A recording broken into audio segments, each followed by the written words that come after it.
बंधुओं, भगवान ने चोरी क्यों की? अभी तक चोरी शुरू नहीं हुई ठाकुर जी की। अब ये चोरी का प्रसंग कैसे प्रारंभ होता है? एक दिन ठाकुर जी अपने ग्वाल वालों के संग खेल रहे थे, तो ठाकुर जी ने ऐसे खेल खेल में श्रीदामा को धक्का दिया। श्रीदामा गिर गया, बहुत जोर से रोया। ठाकुर जी बोले, अरे भैया शांत है जा, लग गई लग गई। अरे ठीक है अब शांत है जा। लेकिन श्रीदामा शांत नहीं हो गए। ठाकुर जी बोले, तुम कैसे हो? गोकुल में रह में हम। गोकुल को मतलब है जहां हर घर में 1000 गैया, उसका नाम है गोकुल। इतनी गैयान को दूध घी दही सब हमारे घर में होवे। अरे खा पी के न बढ़िया अपनी शरीर को बनाओ, खेल खेल में लगती रहे, इतनो रोवे को कहा मतलब है? तो श्रीदामा क्रोध में भर के बोला, तू तो राजा को बेटा है लाला, तो को मक्खन खावे को मिले, घी खावे को मिले, दही पीवे को मिले। हम लोग तो बेचारे गरीब ब्रजवासी हैं, हम लोग जितनो दूध घी दही बनावे सब कंस के लोग ले जामे हमारे यहां से। कंस ने ब्रजवासीन के ऊपर कर लगा रखो है, टैक्स लगा रखो है। कहा कि प्रत्येक ब्रजवासी को इतनो मटका भर के घी दूध दही सब मथुरा भेजना पड़े, हम लोग घर में ना रख सकें, क्योंकि कंस के सिपाही जब आके हमारे घर की तलाशी करें, यदि इतने मटका हमारे घर को प्रसारित हैं, वहां से ज्यादा यदि हमारे घर में मिल गए तो मृत्यु दंड होगा हमारो। समझ रहे हैं बात? कंस ने पूरे ब्रजवासियों को कह रखा है कि हर घर में 4 मटकी से ज्यादा नहीं होनी चाहिए, उससे अधिक आने वाला दूध घी दही ये सब मथुरा भेजना है। और यहां हर ब्रजवासी के यहां 1000 गैया, और 1000 गैयाओं का जितना दूध घी दही होता है उसमें से 4 मटकी केवल घर में रहती हैं, बाकी सब मथुरा भेजना पड़ता है। या मारे लाला हम लोगन को खावे पीवे को ना मिले, तू तो राजा को बेटा है, तेरे नंद बाबा तो गोकुल के राजा हैं, या मारे तो को तो खूब छूट है, हम लोगन को छूट ना है। ठाकुर जी बोले, ये बात है? बोले हाँ। ठाकुर जी बोले, मेहनत करें हम, गैया को पाले हम, गैया को घास खवाएं हम, गैया की सेवा करें हम, और दूध पीवे को वो राक्षस कंस।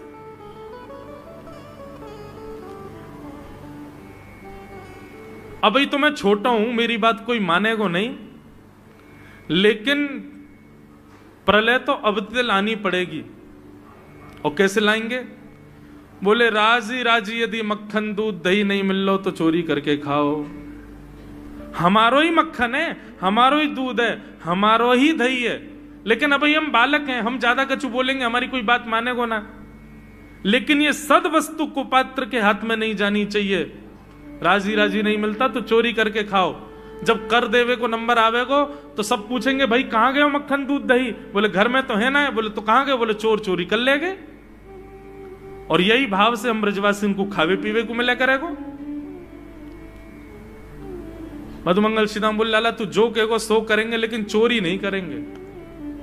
ठाकुर जी बोले, तो ठीक है, कल से तुम लोग अलग खेलो, मैं और दाऊ दादा अलग खेलेंगे, हमारे संग मत खेलना। मधुमंगल श्रीदाम बोले, अरे लाला तू ना जाने, मैया यो के लाला जो चाहे करियो, चोरी मत करियो, चोरी करवे तो ब्याह ना होवे।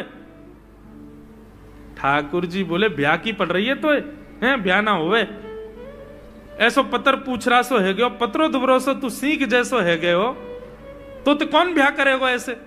अरे ब्याह करना तो ने खाया ने पी ने बढ़िया गाल तेरे बढ़िया होंगे, शरीर ने बढ़िया होगा, तभी तो ब्याह होएगा।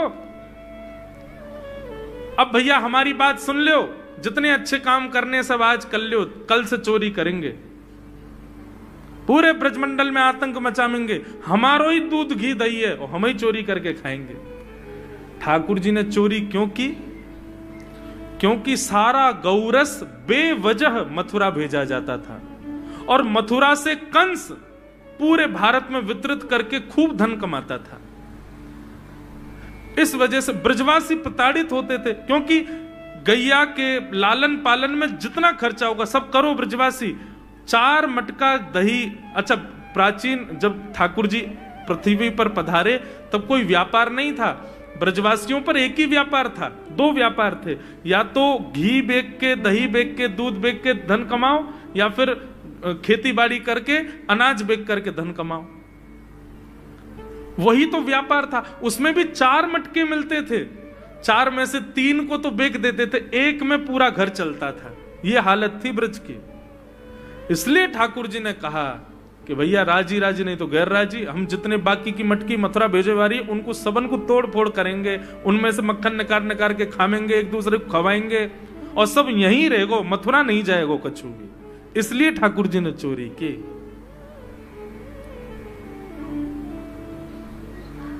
ठाकुर जी बोले प्रैक्टिस मेक्स मैन परफेक्ट।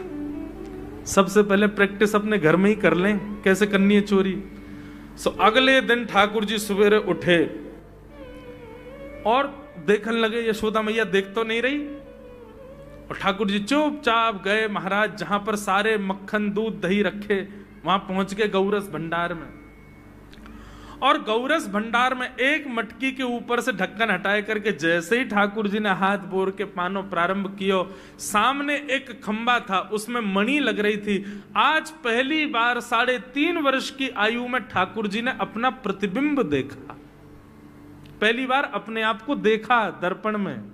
बंधुओं, बच्चों को शीशा नहीं दिखाते, छोटे बच्चों को तो दिखाते ही नहीं, और 3-4 वर्ष तक भी बालक को अपनी शक्ल थोड़ी देखता है वो।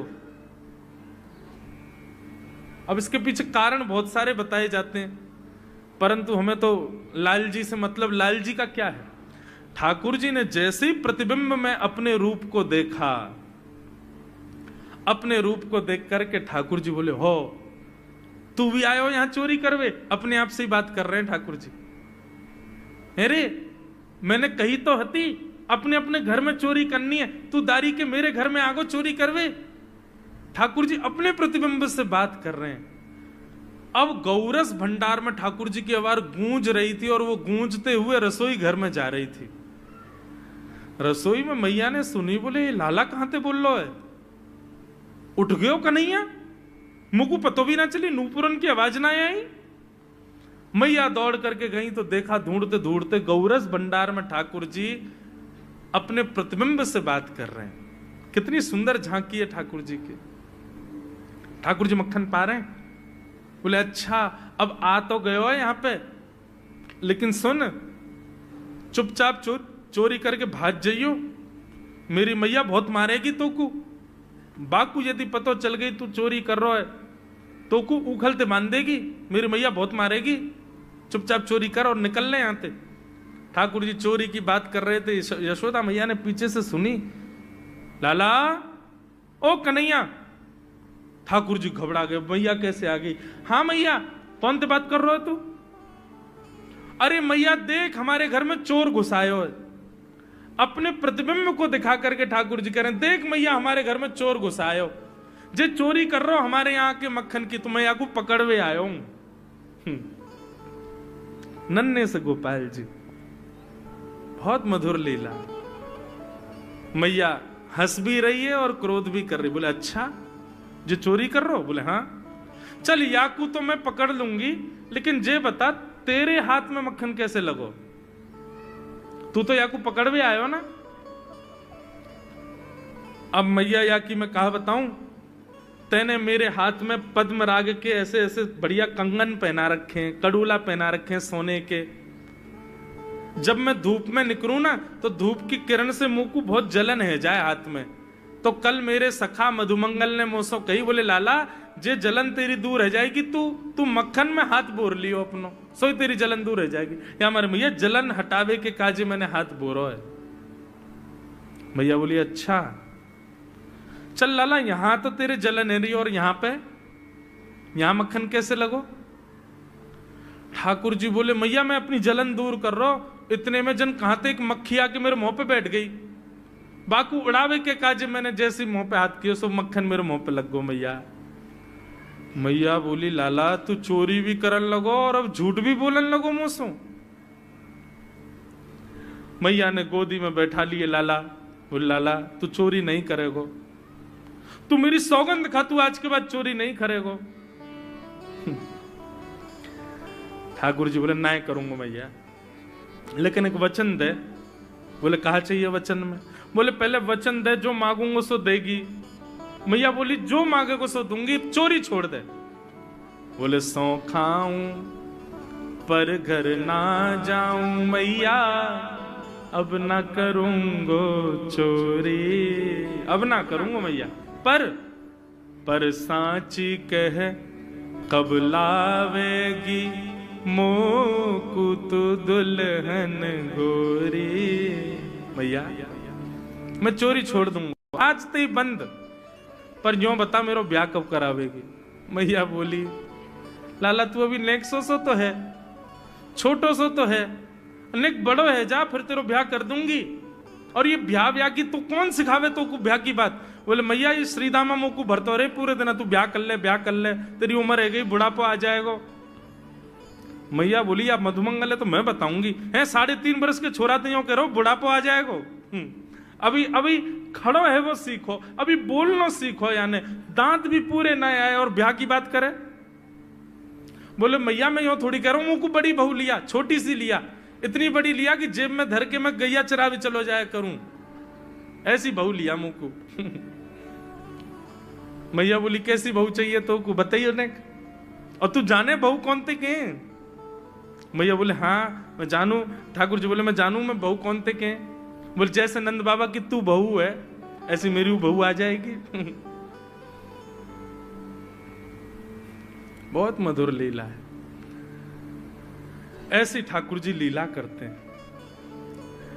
ठाकुर जी ने ग्वाल बालों से कहा भैया मिशन फेल हो गया, घर में तो चोरी नहीं कर पाए हम, अब दूसरे इनके घर में दावे बोलो। एक दिन महाराज ठाकुर जी का जब आतंक खूब बढ़ गया गोकुल में, सब गोपियों ने जाकर के मैया से शिकायत करी है।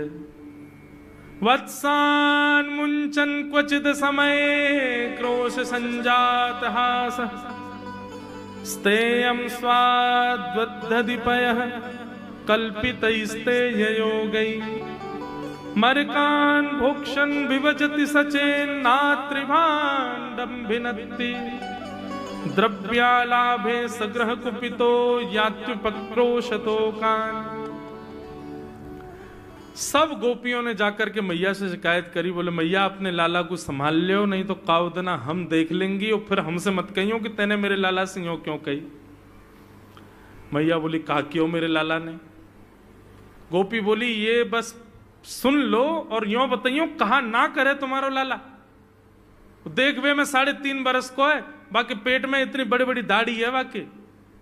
मतलब ओ नंद रानी तेरो लाला जबर भयोरी, मेरी मटकी उलट के पलट गयोरी। नंद रानी तेरो लाला जबर भयोरी। जबर मतलब अब सुगड़ है गयो है, नेक बलवान है गयो है, सब जानकारी है या कुछ छोटो बालक मत समझियो। गोपियों ने जाकर के अपनी अपनी दुख दर्द सुनाए मैया को। मैया बोली अरे भैया मेरे लाला को मक्खन की कोई कमी थोड़ी है, मेरे लाला को दूध की कोई कमी थोड़ी है। मेरो लाला चाहे तो मक्खन से नहावे, दूध में नहावे, इतना मक्खन दूध दही मेरे घर पे, तुम्हारे यहां क्यों चोरी करेगो।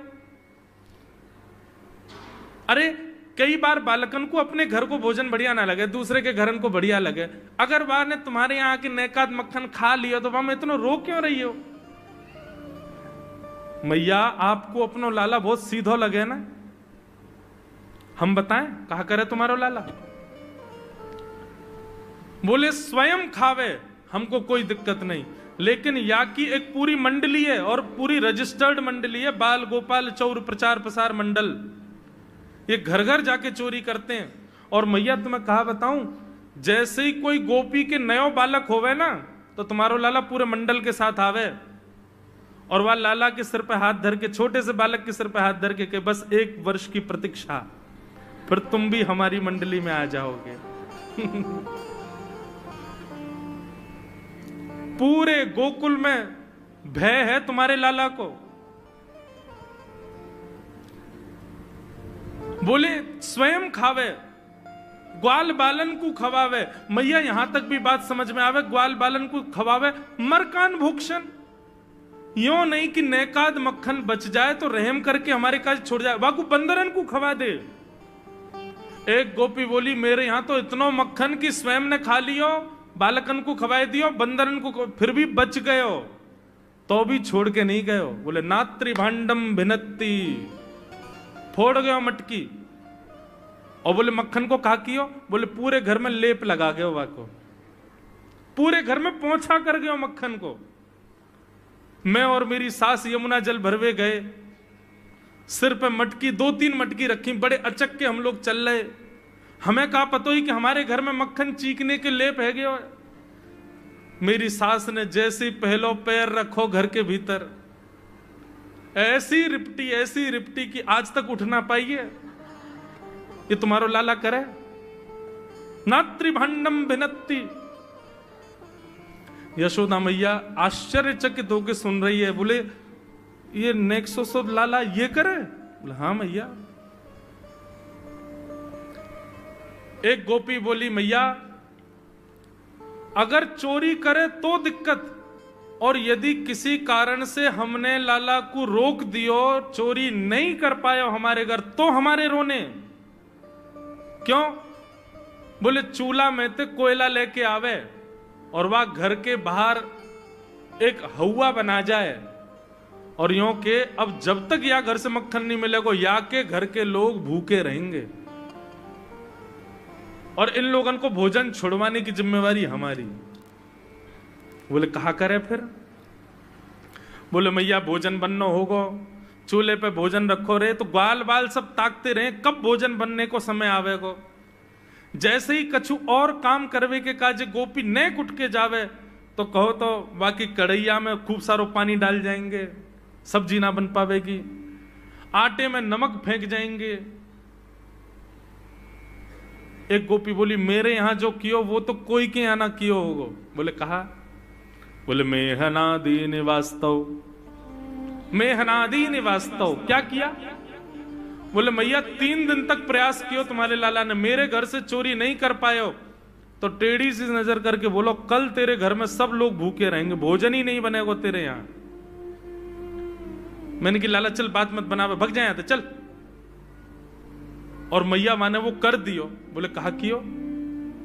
बोले सवेरे सवेरे ब्रह्म मुहूर्त में हम लोग अन के उठवे से पहले तुम्हारो लाला आ गए हो, और कोई पहले बंधुआ रसोई कोई अंदर कमरे में नहीं, चौक में ही चूल्हा, वहीं बैठ करके सब बनाते खाते। बाहर चौक में चूल्हा के ऊपर आके बैठ गए हो, अपनी धोती वोती उतार दई और सब वहीं करे आयो। मैं अनादि निवास्तव। ये बात जैसे ही यशोदा मैया ने सुनी, बोले नहीं नहीं नहीं नहीं, झूठ बोल रही हो, मेरो लाला ऐसा ना कर सके।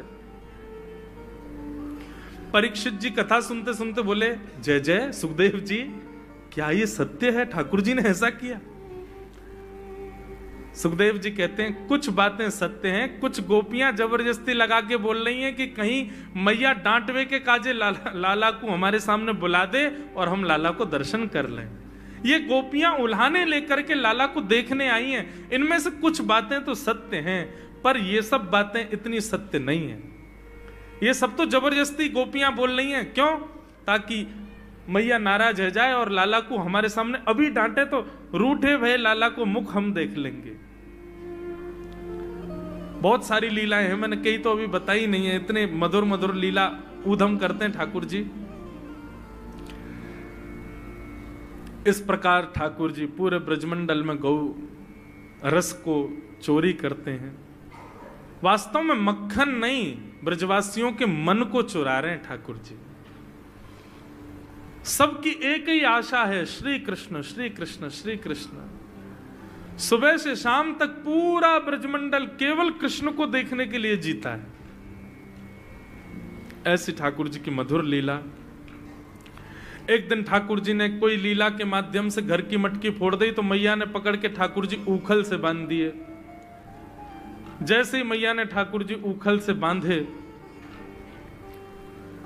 मैया तो चली गई, ठाकुर जी खिसक खिसक के आगे गए और 2 वृक्षों के बीच से जैसे ही निकले, स्पर्श करते ही दोनों वृक्ष टूट के गिर गए और कुबेर के पुत्र नलकुबर और मणिग्रीव प्रकट हो गए। दोनों ने भगवान की स्तुति गाई। कि वाणी गुणानुकथने श्रवणौ कथाया हस्तौ च कर्म सुमनस्तव पादयोर्नः स्मृत्यां शिरस्तव निवास जगत् प्रणामे दृष्टिः सतां दर्शने स्तु भवत्तनूनाम्। नल कुंवर मणिग्रीव ने भगवान की स्तुति गाई और स्तुति गाकर के दोनों वहां से प्रस्थान कर गए। यशोदा मैया बोली, लाला को जैसे देखा वृक्ष टूटे पड़े हैं, लाला बीच में उकल से बंधे। यशोदा मैया बोली, अब हम गोकुल में नहीं रहेंगे। और सब गोकुलवासी अपने अपने घर छोड़कर के वृंदावन को प्रस्थान कर गए। बोलो वृंदावन धाम की जय। कि वनम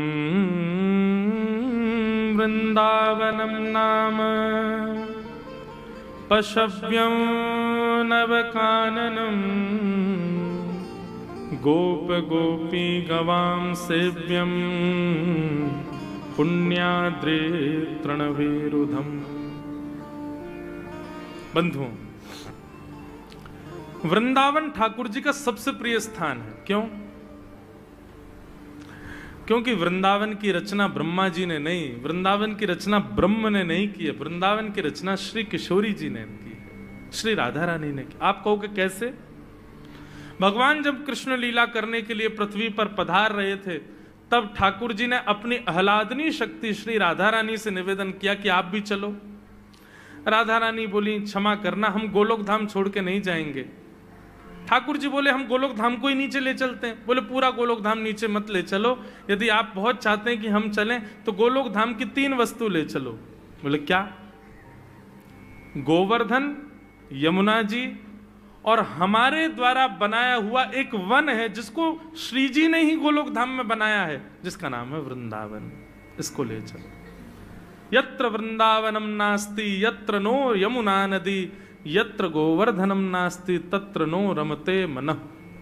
जहां गोवर्धन, यमुना और वृंदावन नहीं है वहां मेरा मन नहीं लगेगा। आप चाहते हो कि मैं चलूं तो इन तीनों को ले चलो। तब ये 3, गोवर्धन, वृंदावन और श्री यमुना जी, ये गोलोक धाम से पृथ्वी पर पधारे। तब हमारी श्री जी श्री राधा रानी पधारे। बोलो वृंदावन धाम की। ठाकुर जी भी ऐसे ही समस्त गोप ग्वालों के संग नाचते गाते आनंद करते हुए श्रीधाम वृंदावन पहुंचे हैं। कि वृंदावनम संप्रविश्य सर्वकाल सुखावहम। वृंदावन आकर के ठाकुर जी को बहुत सुख मिला।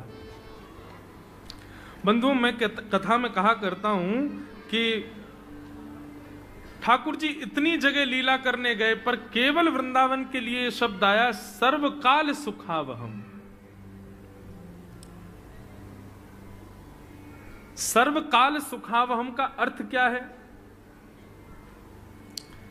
इतना प्रिय है ठाकुर जी को, इतना प्रिय है कि ठाकुर जी कह रहे हैं यहां पे भैया हमारा 3 दिन भोग ना लगे, 4 दिन नभाओ मत, श्रृंगार करना भूल जाओ। मतलब जो जो नित्य नियम होते हैं वह भी यदि भूल जाएं, लेकिन ठाकुर जी कहते हैं हम वृंदावन में हों तो हमें कोई दोष नहीं। हमको इतना अच्छा लगता है वृंदावन पहुंच जाएं, बस ठाकुर जी को उसी से ही प्रेम हो जाता है।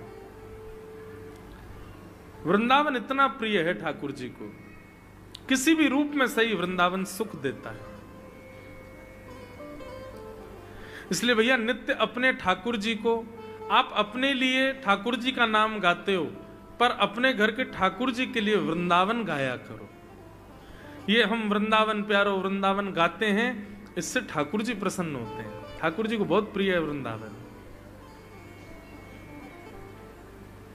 तो इस बात को याद रखिएगा, ठाकुर जी का नाम, गुरु मंत्र या फिर किसी भी वैदिक मंत्र का उच्चारण आप अपने लिए करते हो, पर अपने ठाकुर जी की प्रसन्नता के लिए वृंदावन को गाओ, वृंदावन को सुनाओ, वृंदावन का भाव प्रकट करो। इस प्रकार वृंदावन पहुंचे ठाकुर जी। वृंदावन आकर के भगवान ने अघासुर नाम के एक दैत्य का वध किया, जो कि सर्प के रूप में आया था। भगवान